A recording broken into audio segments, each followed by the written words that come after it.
She was building a shelter with broken boards. Her dead husband's brother stood watching. Late autumn, Wyoming Territory, 1879. The wind cut sharp through the cottonwood, carrying with it the dry rustle of yellow leaves and the scent of early frost.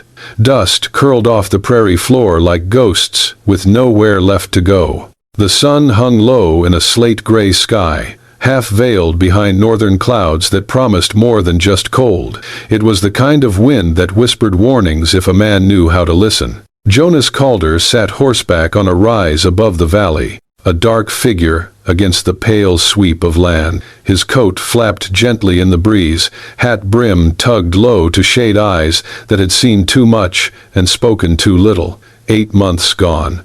8 months of drifting saloons and freight jobs, hoping distance would ease the weight. It had not.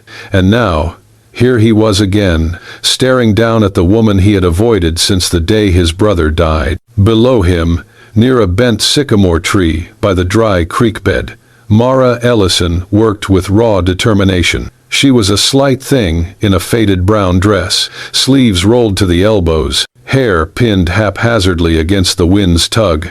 Her hands, wrapped in torn linen, shook as she drove another bent nail through a warped board. Jonas watched as she stepped back, assessed the angle, then hammered again. The board split down the grain with a loud crack. She flinched but did not cry out.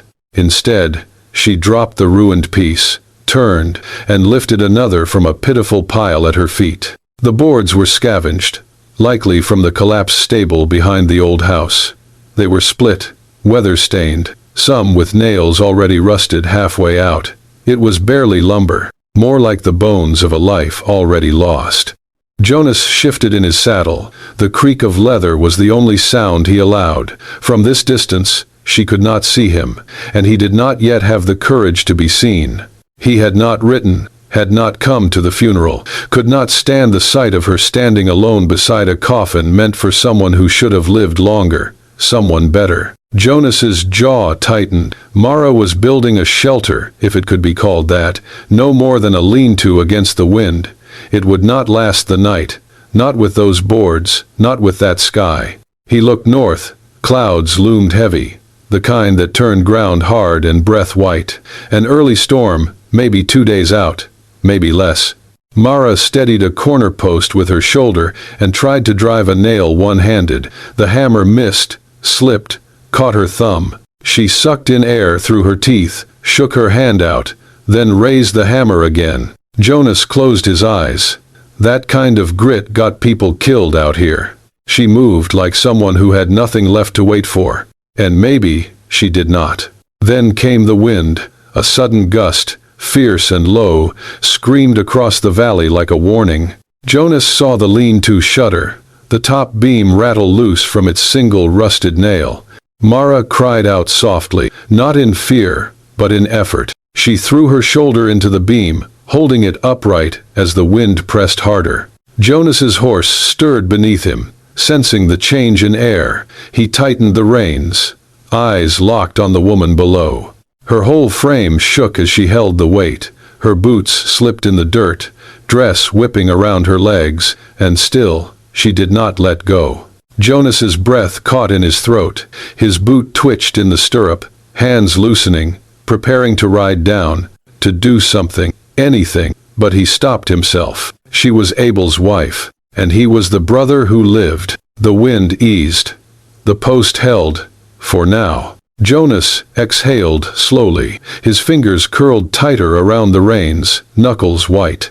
She would not survive like this, and yet, he could not move, not yet. He stayed, watching, as Mara reached again for another broken board. The ridge wind had grown colder, biting deeper through the seams of Jonas's coat. He sat frozen in the saddle, staring down at Mara as she lifted another board, now visibly limping. A strange mix of grit and fragility clung to her, like glass forced to bear weight it was never meant to hold. He pulled the reins gently, turning the horse away from the ridge. She hates me. The thought struck like a stone in the gut. It was not just grief she carried that day Abel was buried. It was betrayal. Jonas had vanished, leaving her alone to bury the man who meant everything to them both. Maybe he had done it because he did not know how to face her, or worse, because he did not know how to face what her eyes might reveal. He rode slowly down the backside of the ridge, taking the long path through the cottonwoods, avoiding being seen. The wind chased dead leaves around his horse's hooves. Abel had always known what to say, always stepped in when guilt ran hot between the brothers. "You're the stubborn one," he once told Jonas. "But you got a conscience deep as the canyon. Don't let it drown you." Jonas had ignored that advice more times than he could count, until the day the canyon nearly took them both. He had not meant for the rocks to shift. It was supposed to be a shortcut. Abel followed because he trusted him. And Jonas had lived. Abel had not. The last thing Abel ever said, voice hoarse beneath the weight of crushed ribs, still rang inside Jonas's mind. "If I don't make it, don't let Mara be alone." Jonas swallowed hard as the ranch came into view, what remained of the Calder homestead, abandoned since spring. The house had sagged under neglect, porch half collapsed, but the barn still stood, a shell of their youth. He tied his horse near the rail fence and stepped inside, boots echoing in the emptiness. The storage loft still held what Abel had stockpiled the winter before. Boards, good ones, pine planks, seasoned and straight, a canvas tarp, thick and weatherproof, a proper hammer, a tin of oiled nails. Jonas touched each item like it was sacred. Then he saw it, folded atop a crate of saddle blankets, a dark green woolen shawl, simple, warm, and well-loved. Abel had given it to Mara during their first winter together. She used to wear it when the nights dropped below freezing. Jonas reached for it, then stopped. His hand hovered, trembling. "It's not mine to give." But she was out there in the cold, dying by inches. Pride would not keep her warm. Regret would not build shelter. He took it. Packing the gear onto his horse took time, each item tied with care, each knot checked. When the sun broke briefly through the clouds, Jonas mounted and turned back toward the ridge. By the time he returned, the light was fading fast. The lean-to was still standing, barely. Smoke curled from a small fire pit, but Mara was not near it. She was crouched beside the wall, pressing her full weight into the frame. One of the braces had failed. Her shoulder dug into the corner joint, arms trembling as she tried to hammer a board across the gap. Her hair had come loose, whipping across her face. She looked like someone barely holding on. She did not hear him approach. Jonas stepped down from the saddle. The boards creaked beneath her elbow. The wall shifted. He dropped the reins and ran. The collapse happened in a blink. The beam gave way with a groan. The whole side of the shelter tilted. Mara cried out, but there was no time to think. Jonas reached her just as the top brace split. He threw himself between her and the falling lumber, shoulder first, taking the brunt of the impact as the weight knocked them both to the ground. Dust rose. Boards clattered around them. Mara gasped, trying to push herself up. Jonas gritted his teeth against the pain and forced the debris off with one arm. She blinked, dazed, then froze as she realized who lay next to her. Jonas met her eyes, breath shallow. "You should not be alone out here," he said. Her expression shifted, shock, fury, and something unreadable. But she did not speak. Not yet. The silence that followed the collapse was thick and strange, broken only by the wind, tugging at loose boards, and the quiet rasp of breath between two people who had not spoken in nearly a year. Mara sat up slowly. Strands of hair stuck to her cheeks, dust clinging to her lashes. When she turned and saw Jonas kneeling beside her, the blood drained from her face. Her eyes locked onto his like a blow. Fury, confusion, disbelief, and a shadow of pain so sharp it made Jonas flinch. "You?" she whispered, voice rough. "What are you doing here?" He stood, brushing dirt from his coat, then took a deliberate step back, giving her space. She pulled her shawl tighter across her shoulders, almost as if to shield herself from more than just the wind. "You have not been here for 10 months, she said, rising to her feet. "Not the funeral, not once after." Jonas looked down at the broken boards scattered around them. "I know." You just disappeared, Mara went on, breath catching. And now what? You ride in like some ghost? You think I need rescuing now? No, he said. His voice was quiet but steady. I think you need shelter before that storm hits. She opened her mouth, but no words came out. Her hands were trembling. Jonas noticed the bandages, torn cloth, soaked through in places. One hand was swollen, purple around the knuckles. The hammer she'd been using lay half buried in the dirt. Her cheeks were hollow, her eyes sunken from more than just exhaustion. Jonas turned, walked to his horse, and untied the canvas bundle. He carried it over, placed it near the edge of the broken structure, and opened it without a word. Good lumber, real nails, a straight-handled hammer, a folded tarp, and finally, the dark green shawl, which he did not unpack. These boards, he said. They would not hold through the night. Mara did not answer. She only looked at the boards she had gathered, splintered, cracked, warped from old rain and wind. Her silence was not surrender. It was rage held in check by fatigue. I will help you put something together, Jonas said, not meeting her eyes. Then I will leave. No talk, no questions, just shelter. Mara's breath came harsh, uneven. She looked at him, long and hard, as if trying to decide whether she hated him more than she needed the help. Finally, her shoulders sagged. She gave a slow, stiff nod. Fine, she said, but I do not want your pity. You will not get it, he replied, and meant it. They moved without conversation. Jonas began pulling away the boards that had collapsed, setting aside the few that might still be useful. Mara stood off to the side at first, arms crossed tight, but eventually she knelt to retrieve her hammer. When her fingers failed to grip it properly, she winced, hiding it quickly. Jonas saw. Without a word, he reached into his saddlebag and pulled out his tin coffee cup. From the bedroll tied at the back of his saddle, he took a small flask of water. He had warmed it before leaving the homestead. He poured it carefully into the cup, watching steam curl into the cold air. He did not hand it to her. He did not speak. He set the cup gently on the flat stone near her blanket, just within reach. Then he turned away and began measuring the foundation anew. Mara looked at the cup, then at his back. Her eyes lingered on the way he worked, silent, steady, not expecting anything in return. She said nothing, but she picked up the cup. Jonas planted the first post with a firm stomp of his boot, pressing it deep into the dirt as the sun slid lower in the sky. The air was colder now, clouds thickening along the horizon like bruises. He measured the angle with his hands, checked the slope of the ground, then glanced over at Mara. You want the frame to lean a little, enough to carry the wind over, not catch it like a sail. Mara, arms crossed, stood watching. She had accepted the cup of warm water, but not much else.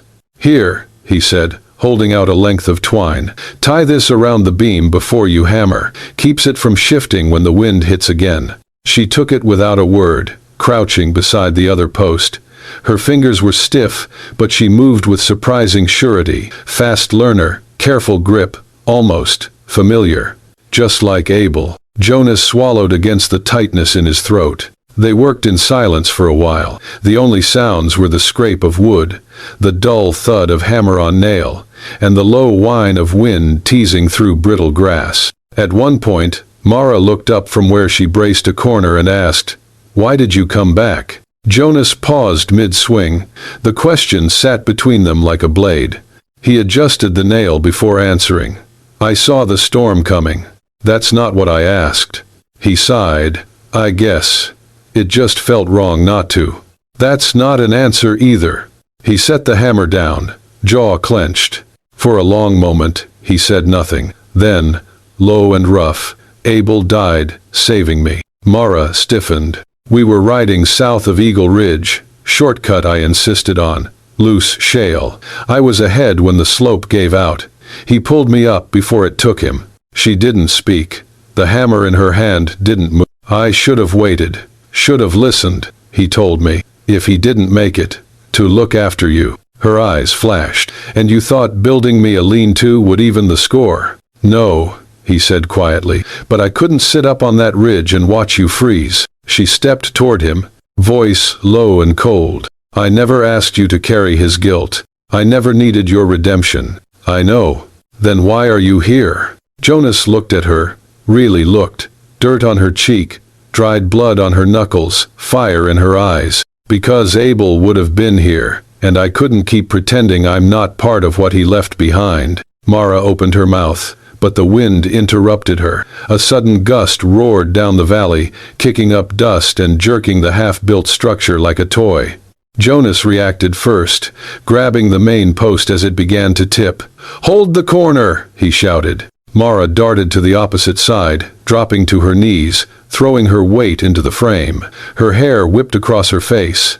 The tarp flapped wildly, threatening to tear free. Together, they held the shelter through the worst of it. Jonas's boots dug into the earth, hands locked around the beam. Mara leaned into the corner joint, teeth clenched. And then, stillness. The wind died as quickly as it had come, retreating like a predator circling for another strike. They breathed hard, shoulders rising and falling in sync. "You all right?" Jonas asked. Mara nodded, brushing her hair back. "I have held up worse." He allowed a faint smile. "I believe that." He turned toward the pile of lumber, but one board was gone. "Damn it," he muttered, scanning the ground. A plank, one of the good ones, had caught the wind and was tumbling down the incline toward the dry wash. Without thinking, he sprinted after it. Jonas! Too late. His boot hit loose gravel, and suddenly he was falling. His body twisted mid-air, then slammed onto the slope, rolling twice before crashing into a clump of brush. "Jonas!" Mara screamed, her voice cracking. She dropped the hammer, feet skidding down the incline, hands clawing at the earth for balance. He was on his side, dazed but alive, arm curled around his ribs. Mara fell to her knees beside him, grabbing his shoulders. "Are you hurt?" He coughed. Mostly pride. She let out a shaky breath, gripping his coat. "You idiot." He looked up at her, wind still in his ears, dirt in his mouth. "You called my name," he murmured. Mara blinked, realization dawning, and she didn't deny it. The fire crackled low as dusk settled over the valley. The sky had turned a deep, bruised blue, and the wind had finally quieted. Mara knelt beside Jonas near the rebuilt frame of the shelter, a strip of cloth in her hands and a crease between her brows. "You should have let me fall," Jonas muttered, wincing as she dabbed the scrape on his temple. "Then I'd be out here alone again," she said softly. He didn't argue. The fall hadn't broken anything, just a bruised side, scraped elbow, and a cut above his eye, but Mara tended to it with the same care she once used for Abel's calloused hands. She worked in silence, biting her lip, steady even as her fingers trembled. Jonas sat still. It had been a long time since someone had touched him without suspicion or fear. She looked at him differently. Not with forgiveness, not yet, but something honest. He could live with that. When she finished binding his arm, she sat back on her heels. Neither of them spoke for a while. Then Jonas said, "I was afraid to see you again." Mara turned to the fire but said nothing. "I wasn't afraid of you," he continued. "I was afraid of what you'd see in me." She glanced at him, waiting. "I blamed myself," he said. "Still do. I pushed for that shortcut. I was too stubborn to listen. Abel saved me because he always did. And he swallowed. I thought if I saw you, I'd see that blame in your eyes. Hear in your voice what I've told myself every day since." Mara stared into the flames. "I wasn't at the funeral," he added. "Not because I didn't care. Because I couldn't carry the weight of it." The tarp above them rustled as the wind stirred again. Then Mara's voice came, low and hoarse. "I blamed myself too." Jonas looked at her. She didn't meet his gaze. "We argued that morning. Foolish things. I told him he was reckless, that he always followed you into trouble."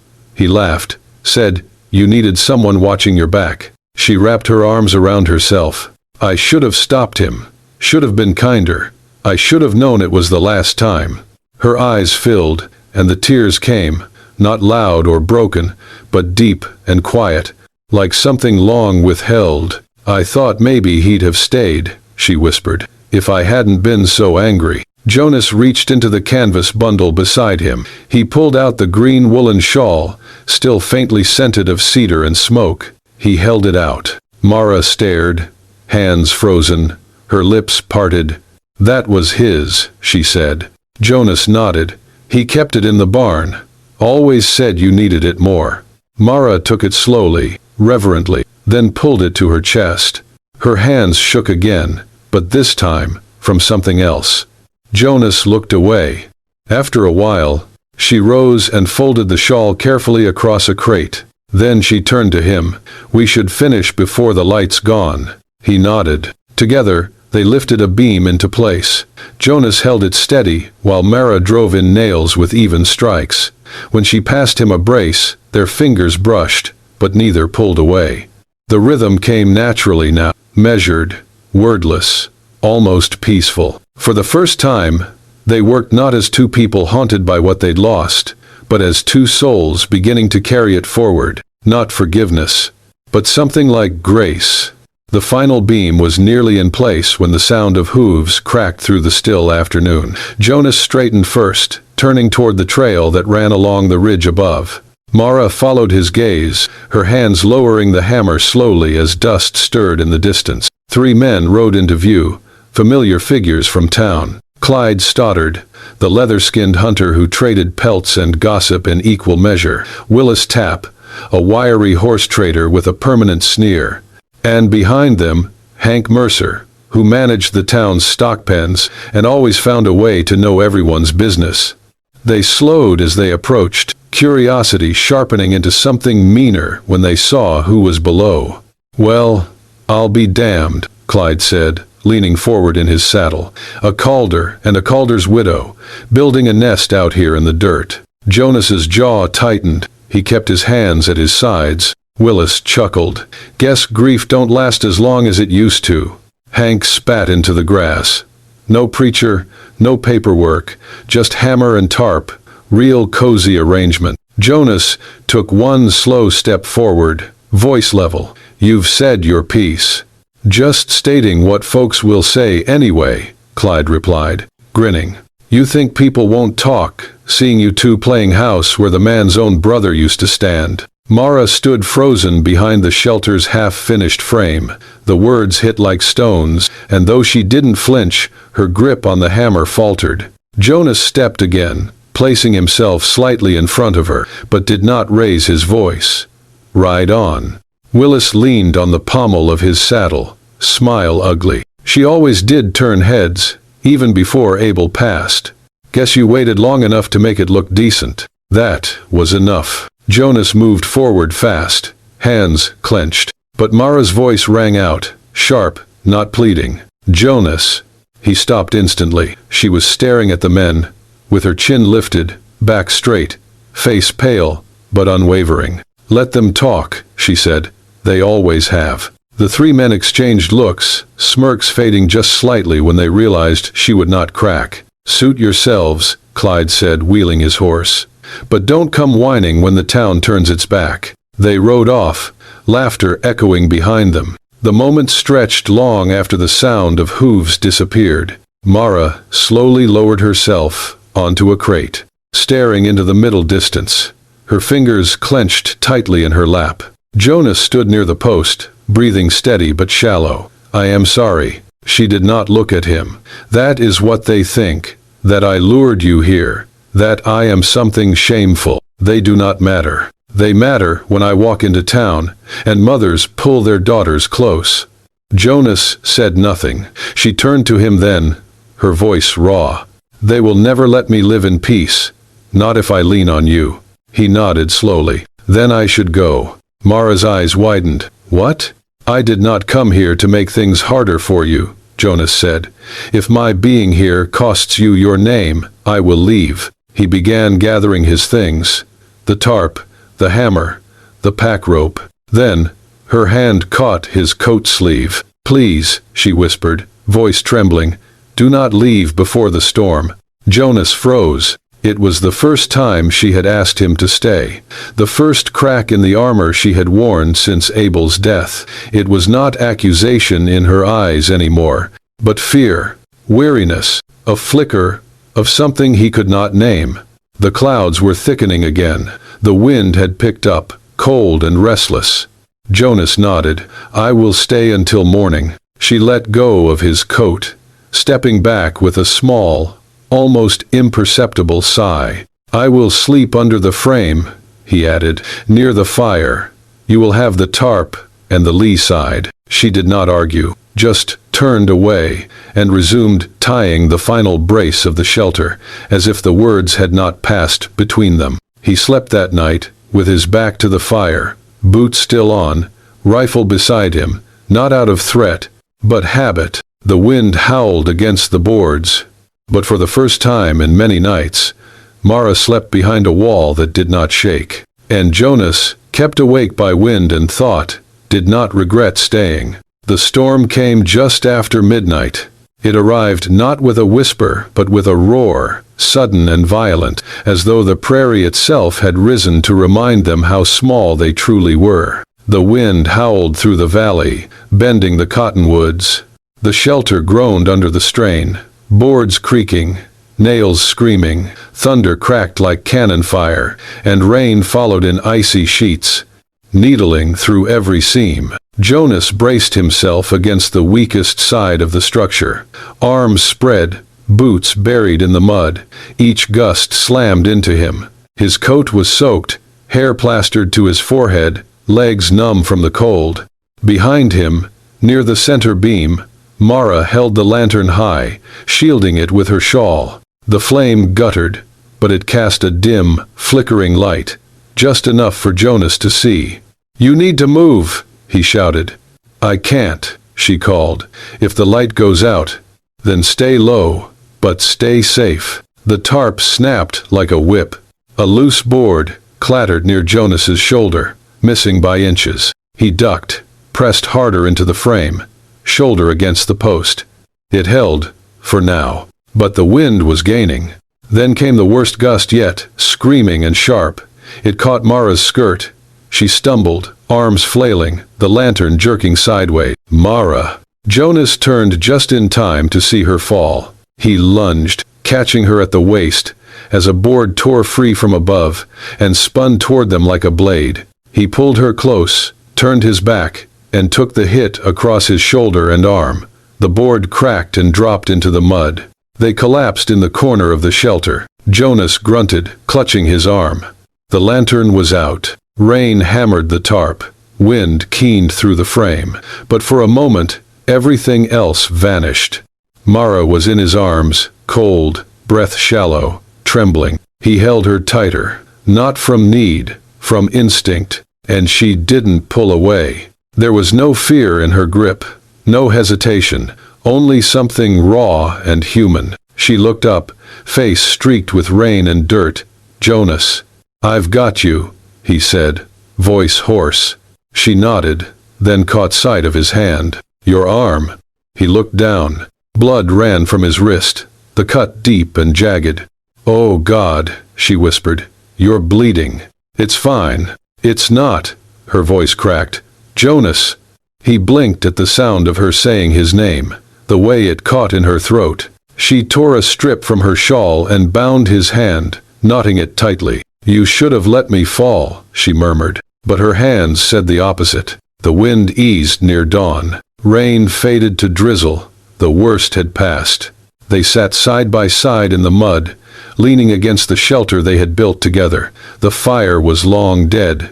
Their breath hung in white clouds. The world had quieted. Jonas stared ahead. Then, barely above a whisper, he said, "Abel asked me to protect you." Mara turned slightly. "But now, I'm not here because of him," Jonas said. "I'm here because I want to be." He didn't look at her, but her hand found his, and rested there. Light, steady. Jonas closed his eyes. The weight in his chest shifted, not gone, but no longer unbearable. They didn't speak again that morning, but they stayed together. Morning came slow and quiet. the way it always does after a storm. The sky had cleared to a soft, pale gray, streaked with early gold, and the wind, once fierce and punishing, now moved gently through the grass like a long exhale. Mara stepped out from beneath the shelter, boots squelching in damp earth. Her shawl clung to her shoulders, dark with dew, but her posture was different, upright, still, but not tense. Not today. The structure stood. 4 walls, a sloped roof, reinforced corners. The frame groaned softly but held true, even after everything the night had hurled at it. She raised her hand and touched one of the beams, fingers sliding over the clean edge. Solid, straight, no splinters. These weren't the warped, broken planks she had started with. These were boards that belonged to something lasting. Jonas joined her a moment later, stepping out with a slight limp, and his arm still bound in the torn fabric she had tied. His face was lined with fatigue, but there was a quiet strength in his eyes. They stood together, shoulder to shoulder, gazing at what they had built. "You did good work," Jonas said, his voice rough with sleep and something deeper. "So did you," Mara replied.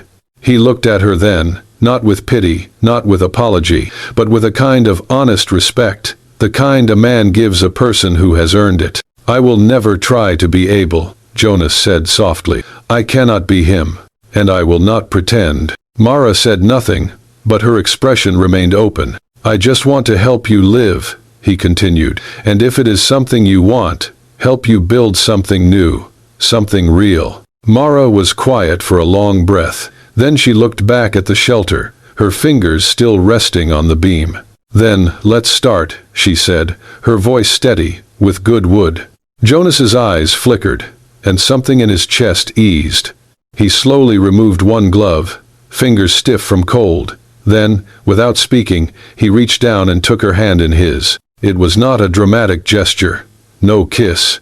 No declaration. Just a hand, worn and rough, reaching for another, and Mara, with no hesitation this time, folded her fingers into his. They stood like that in the morning light, 2 people once broken by loss, now standing beside something they had built together, not just a shelter, but a symbol, a beginning.